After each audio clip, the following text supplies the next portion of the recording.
धीरूभाई अंबानी को आज कौन नहीं जानता है। वो अपने बिजनेस की वजह से पूरी दुनिया में आज मशहूर है।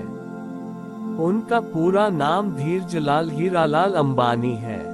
उनका नाम सफल बिजनेसमैन की लिस्ट में आता था।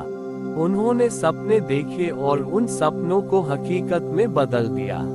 इनका नतीजा यह है कि आज उनकी मेहनत से खड़ी हुई रिलायंस इंडस्ट्री देश की सबसे बड़ी कंपनियों में से एक है। उनका परिवार देश के सबसे धनिक परिवार की लिस्ट में आता है। धीरूभाई अंबानी ने अपनी सफलता से ये साबित किया कि अगर हमें खुद पर भरोसा हो तो फिर हम कुछ भी कर सकते हैं, और उन्होंने करके दिखाया। जो लोग सपने देखने की हिम्मत करते हैं वही लोग उन सपनों को पूरा करने में कामयाब होते हैं। यदि आप अपने सपने का निर्माण नहीं करते हैं तो कोई और आपको उनके निर्माण में मदद करने के लिए किराए पर लेगा। धीरूभाई अंबानी का जन्म 28 दिसंबर 1932 को गुजरात के जूनागढ़ में हुआ था। उनके पिता का नाम हीरालाल अंबानी और माता का नाम जमनाबेन अंबानी था। धीरूभाई अंबानी का ये छोटे से व्यापारी से एक सफल बिजनेसमैन बनने का सफर काफी संघर्षों का सामना करने के बाद पूरा हुआ। उन्होंने सिर्फ 300 रुपए प्रति माह की सैलरी से अपने करियर की शुरुआत की थी। आगे जाते जाते वे एक दिन अरबों खरबों रुपए के मालिक बन गए। अगर हम उनकी पढ़ाई की बात करें तो उन्होंने सिर्फ 10वीं क्लास तक ही पढ़ाई की थी, लेकिन उनकी मेहनत और उनके इरादे किसी मास्टर डिग्री हासिल करने वाले लोगों से भी ज्यादा ऊंचे थे। उन्होंने बहुत ही कम समय में अपने छोटे से कारोबार को एक बड़ी सी कंपनी में बदल दिया। हम ये कभी सोच भी नहीं सकते हैं कि एक पकौड़ा बेचने वाला इंसान एक दिन इतना बड़ा बिजनेसमैन बनेगा। धीरूभाई अंबानी ने अपने करियर की शुरुआत में छुट्टियों के दिन गिरनार पर्वत पर आने वाले तीर्थयात्रियों को चाट पकौड़े बेचकर की थी। इससे पहले वे फल और नाश्ते बेचने का काम करते थे, पर उस काम में ज्यादा मुनाफा नहीं मिलता था, इसलिए उन्होंने चाट पकौड़े बेचना शुरू किया था। उनका ये बिजनेस पूरी तरह से पर्यटकों पर ही निर्भर था, इसलिए ये बिजनेस साल के कुछ समय में तो अच्छा चलता था, लेकिन बाकी के समय में मुनाफा कम मिलता था। इस वजह से धीरूभाई ने ये बिजनेस छोड़ दिया। ये दोनों बिजनेस में कुछ खास सफलता उन्हें नहीं मिली, इसलिए उनके पिताजी ने उनको नौकरी करने की सलाह दी। अपने पिताजी की बात मानकर वे नौकरी करने चले गए। तब उनकी उम्र सिर्फ 16 साल की थी।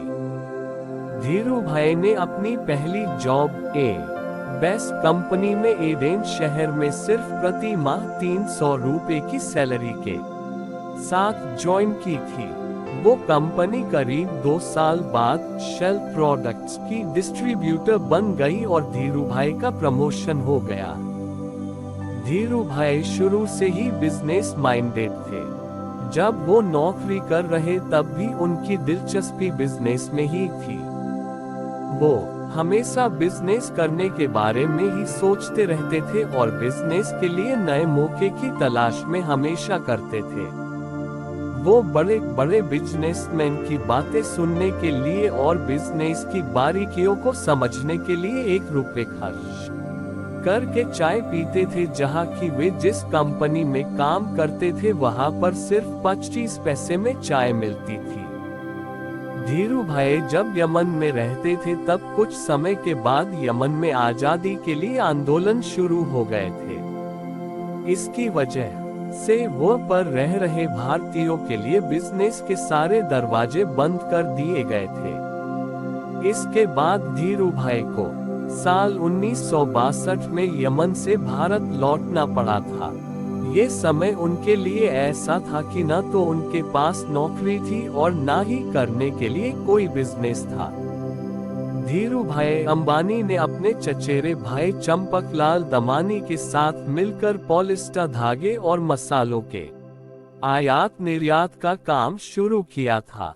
इसके बाद उन्होंने सिर्फ 15,000 रुपए की राशि जमा करके रिलायंस कमर्शियल कॉरपोरेशन की शुरुआत की थी।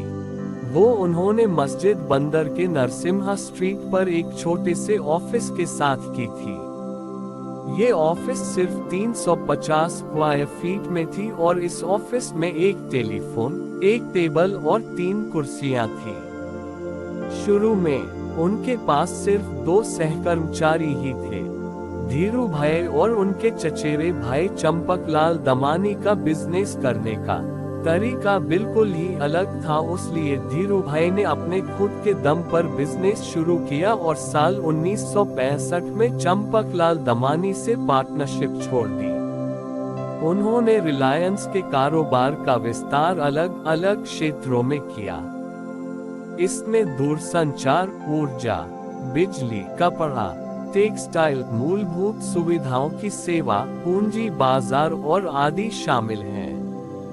अब उनके दोनों बेटे अनिल अंबानी और मुकेश अंबानी नए मौके का पूरी तरह से इस्तेमाल करके रिलायंस इंडस्ट्री को आगे चला रहे हैं।